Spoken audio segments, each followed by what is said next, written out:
बेलापुर नाम के गांव में आलोक नाम का एक व्यक्ति अपनी पत्नी शोभा और बेटी मीनू के साथ रहता था। आलोक बड़ी मुश्किल से अपना और अपने परिवार का गुजारा कर पाता था। उसके पास ना तो कोई जमीन थी जिस पर वो खेती कर सके और ना ही कोई दुकान थी जिसके सहारे वो अपना घर चला सके।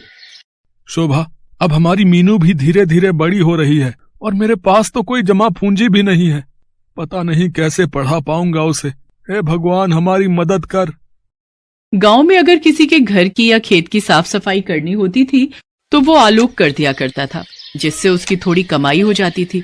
मगर ये रोज का नहीं था, कभी उसे काम मिलता था तो कभी वो बेरोजगार रहता था। क्या करूं शोभा, कोई पक्का काम मिलता ही नहीं जिससे कि अच्छी कमाई हो जाए। आलोक किसी पक्के काम की तलाश में निकल पड़ता है। काम तलाशते तलाशते उसे शाम हो जाती है और वो घर आ जाता है। शोभा, अगर कुछ खाने के लिए बनाया है तो दे दे, मुझे बहुत जोरों की भूख लग रही है। जी, आज के लिए थोड़ा सा आटा और सब्जी बची थी, वो बना दी है, पर ना जाने कल का क्या होगा। ओहो, अब क्या कर सकते हैं, जो है वही ला दे। मैं खुद काम की तलाश में सुबह से भटक रहा हूँ, लेकिन कहीं काम नहीं मिल रहा। मैं तो परेशान हो चुका हूँ। जी, आप दुखी मत होइए, भगवान ने चाहा तो जल्दी ही हमारे अच्छे दिन आएंगे। आज तो ये रोटी सब्जी नसीब हो गई, लेकिन पता नहीं कल ये भी मिल पाएगी या नहीं। आलोक रोटी सब्जी खाते खाते काम के बारे में सोच रहा होता है, तभी वो सोच में पड़ जाता है। अरे वाह, रोटी सब्जी, ये तो बहुत अच्छी बात है। इसी रोटी सब्जी से मेरा काम बन जाएगा। आलोक खुश होते हुए शोभा से कहता है, शोभा, मेरे दिमाग में एक जबरदस्त आइडिया आया है जिससे मेरी अच्छी कमाई होगी। बोलो, क्या तुम मेरा साथ दोगी? हाँ हाँ, कहो, क्या आइडिया है? मैं सोच रहा हूँ क्यों ना रोटी सब्जी बनाकर बेचूं। जी, आइडिया तो अच्छा है, पर हम उसे बेचेंगे कहाँ? हमारे पास तो कोई जगह भी नहीं है। हाँ, ये तो मैंने सोचा ही नहीं। खैर, अब कुछ और काम ढूंढता हूँ। अगले दिन आलोक काम की तलाश में निकल जाता है, लेकिन सारा दिन भटकने के बाद भी उसे कोई काम नहीं मिलता और वो निराश होकर एक पेड़ के नीचे आकर बैठ जाता है।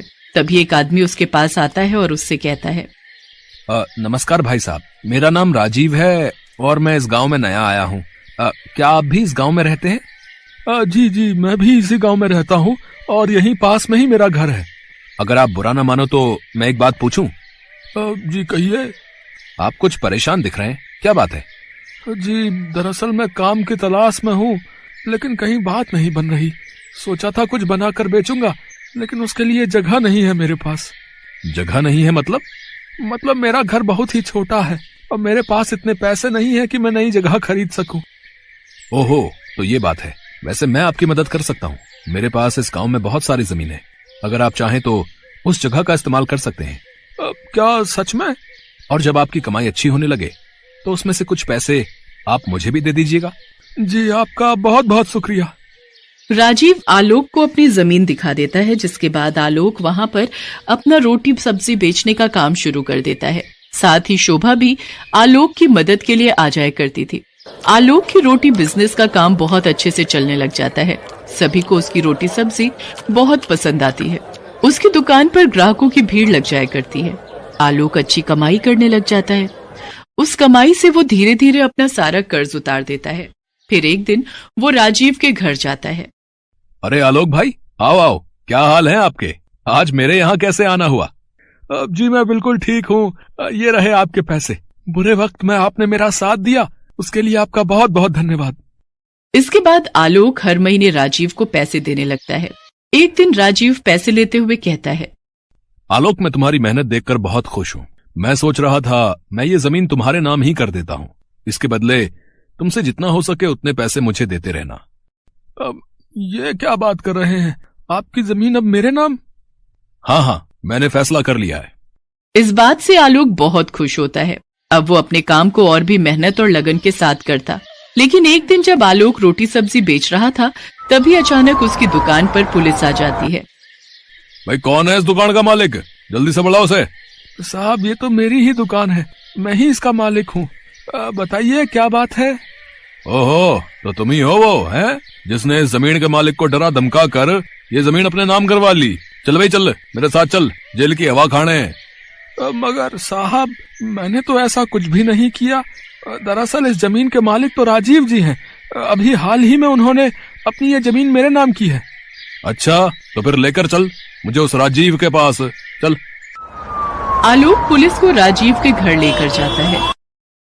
क्यों भाई, क्या इसकी दुकान की जमीन तुम्हारी थी, हैं, जिसे तुमने इसे कुछ महीने पहले बेच दिया है? ये आप कैसी बातें कर रहे हैं सर? कौन सी जमीन?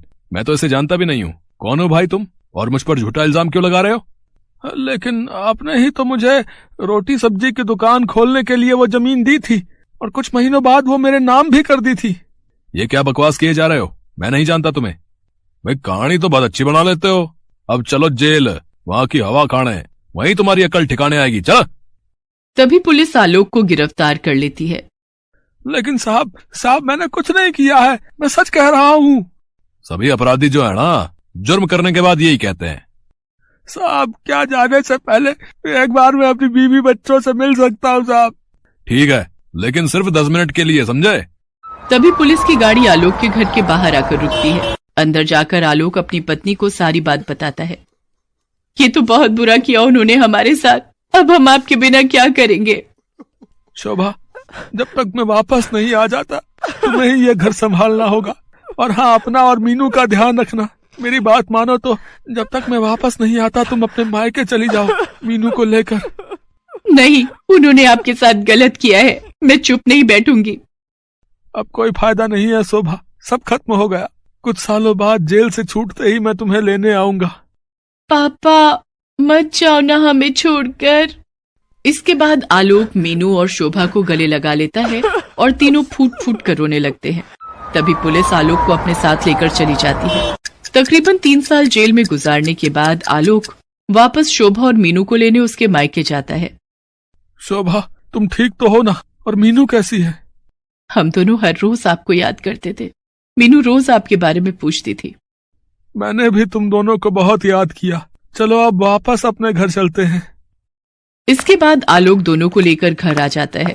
घर आकर वो शोभा से कहता है, शोभा तुम खाना बनाओ, तब तक मैं आता हूँ। लेकिन आप कहाँ जा रहे हैं? उस राजीव से पूछने कि उसने आखिर मेरे साथ ऐसा क्यों किया। इसके बाद आलोक राजीव के घर जाता है, लेकिन उसके घर पर तो ताला लगा हुआ था। आसपास के लोगों से पूछने पर पता चलता है कि वो 1 साल पहले ही गांव छोड़कर जा चुका है।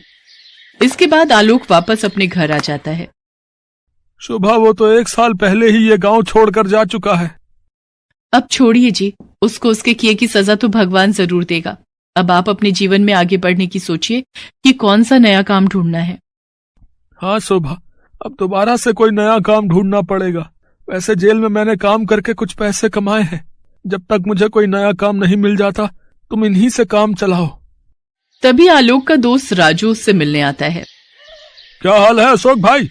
वैसे उस राजीव ने तेरे साथ बहुत बुरा किया भाई। छोड़ उन सब बातों को, बीती बातों को क्या याद करना। अब मैं आगे के बारे में सोचकर नए काम की तलाश में हूँ। बिल्कुल सही कहा तुमने। वैसे तुम्हारे गांव से कुछ दूरी पर एक शहर है, वहाँ रेस्टोरेंट और ढाबे बहुत कम है। अगर तुम चाहो तो वहीं जाकर अपनी रोटी सब्जी बेच सकते हो। ठीक है भाई, मैं सोचता हूँ।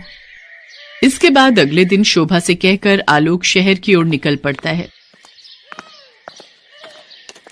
यहाँ तो एक भी जगह ऐसी नहीं दिख रही जहाँ मैं रोटी सब्जी लगा सकूं, पर वापस किसी से जमीन लेने की गलती मैं नहीं कर सकता। हाँ, ये ठीक रहेगा, साइकिल पर रोटी सब्जी बेचूंगा। इसके बाद जो थोड़े बहुत पैसे की बचत उसने जेल में रहकर की थी, उनसे वो एक साइकिल खरीदता है। इसके बाद आलोक रोज गांव से आना जाना करता है। साइकिल पर घूम घूम कर रोटी सब्जी बेचता है। रोटी सब्जी ले लो, रोटी सब्जी।